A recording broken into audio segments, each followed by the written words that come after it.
દર્શક મિત્રો, હવે જોઈએ સમાચાર વિસ્તારથી।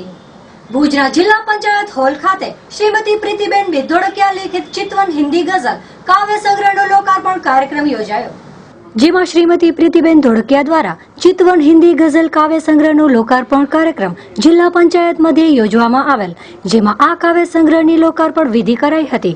દીપ પ્રાગટ્ય શંકરભાઈ સચદેના હસ્તે કરવામાં આવ્યું, જે પ્રસંગે જેઠાભાઈ ખત્રી, A.K. જાડેજા, હસુભાઈ M. મીરાણી, ભાવિક B. ધોળકિયા, કીર્તિભાઈ હાથી તેમજ કચ્છ જિલ્લાના રાજકીય તેમજ સામાજિક આગેવાનો આ પ્રસંગે ઉપસ્થિત રહ્યા હતા।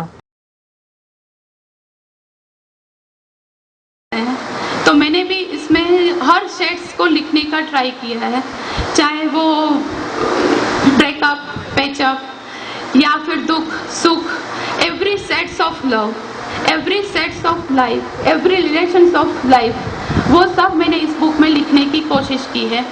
और अभी तक तो आप सबका प्यार मुझे बेशुमार अपनी बुक के लिए मिलता ही रहा है, तो मैं आगे भी यही चाहूँगी कि आप सब इतना ही प्यार करें, मेरी बुक को भी इतना ही सहारें।